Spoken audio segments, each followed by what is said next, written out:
Indonesia merupakan salah satu dari beberapa negara dengan pulau terbanyak di dunia, memiliki lebih dari 15.000 pulau yang tersebar di seluruh wilayah Indonesia.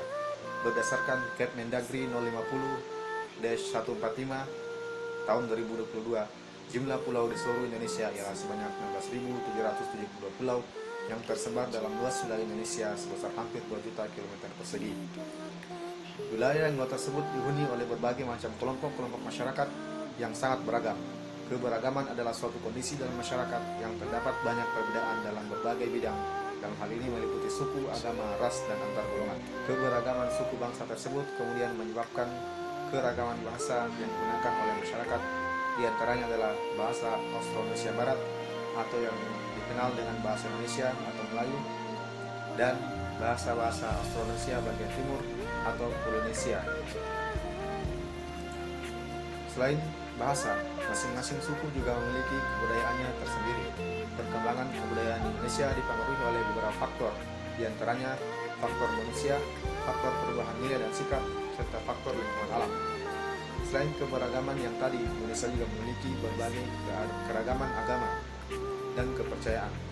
Terdapat 6 agama yang secara resmi diakui oleh negara, di antaranya adalah Islam, Katolik, Protestan, Hindu, Buddha, dan Konghucu. Seluruh keberagaman yang ada merupakan anugerah yang tak ternilai, asalkan dihadapi dengan perilaku yang sesuai. Oleh karena keragaman tersebut, tercetuslah istilah Bhinneka Tunggal Ika yang diusulkan pertama kali oleh Benyamin pada sidang DPU PKI. Benyamin melihat kesuksesan semboyan Bhinneka Tunggal Ika dalam menyatukan Nusantara di masa kerajaan Majapahit dahulu. Bhinneka Tunggal Ika sendiri berasal dari bahasa Jawa kuno yang memiliki arti berbeda-beda tetap satu jua. Diharapkan kalimat tersebut dapat terwujud dalam diri bangsa Indonesia, beraneka ragam namun tetap dalam satu kesatuan. Keberagaman yang ada dalam masyarakat Indonesia menjadikan Indonesia menjadi bangsa yang kaya. Namun, keberagaman tersebut juga menimbulkan kesenjangan dalam masyarakat karena adanya perbedaan-perbedaan, baik itu kesenjangan sosial, kesenjangan ekonomi, kepentingan, dan lain sebagainya.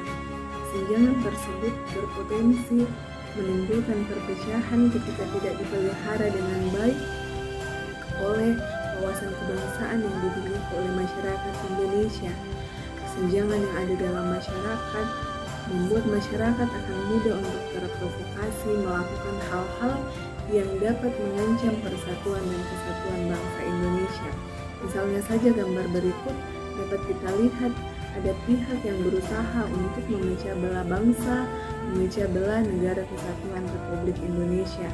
Dan tindakan seperti ini biasanya muncul karena adanya sikap primordialisme, yaitu pandangan yang mengutamakan adat istiadat, kebudayaan, kepercayaan, dan segala sesuatu yang ada di lingkungan di mana ia dibesarkan dan dilahirkan.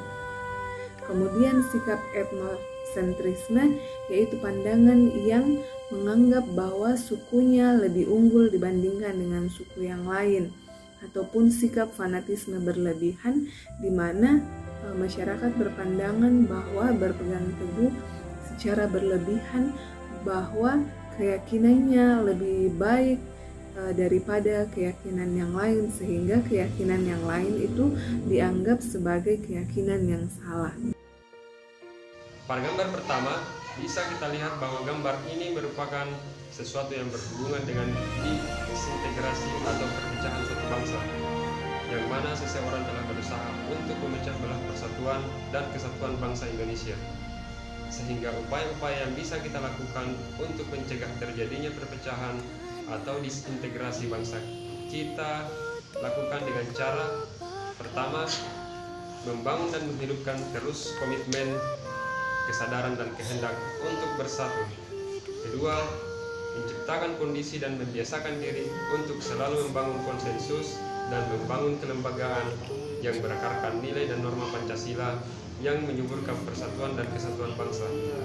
Tiga, memberikan pemahaman tentang patriotisme.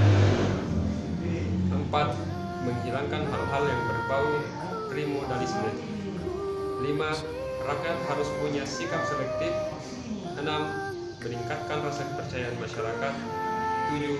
Melawan berbagai gerakan separatis. Seperti yang kita ketahui, di Indonesia memiliki banyak keberagaman suku, budaya, dan sebagainya. Nah, adapun manfaat dari keberagaman itu sendiri sebagai identitas negara, menciptakan masyarakat yang toleran, memiliki objek wisata di tiap daerah, kaya akan pengetahuan, daya tarik wisatawan juga akan meningkat, dan tentunya sebagai pemersatu bangsa. Selanjutnya yaitu gambar kedua di sini mengilustrasikan sebagai masyarakat yang menginginkan kesejahteraan tentunya akan mengupayakan kehidupan bernegara yang berkeadilan, makmur, dan sejahtera. Dengan bersatunya masyarakat disertai niat tekad yang tulus akan menjadi alat yang dapat mempersatukan kembali Ibu Pertiwi dan menciptakan kesejahteraan tentunya. Dari hasil pemaparan, kami dapat menyimpulkan bahwa sejak awal berdirinya Indonesia merupakan bangsa yang sangat beragam, sangat bineka, dan sangat majemuk. Dengan keragaman tersebut, kita mampu menjaga dalam persatuan dan menjadi inspirasi bagi negara lain di dunia dalam menjaga persatuan dan kesatuan. Dengan menanamkan nilai-nilai Bhinneka Tunggal Ika di dalam kehidupan bermasyarakat, berbangsa dan bernegara, serta peran seluruh komponen bangsa, baik oleh pemerintah sebagai penyelenggara negara maupun setiap individu, maka kita bisa mencegah perpecahan seperti pada gambar pertama dan menjadi bangsa yang kuat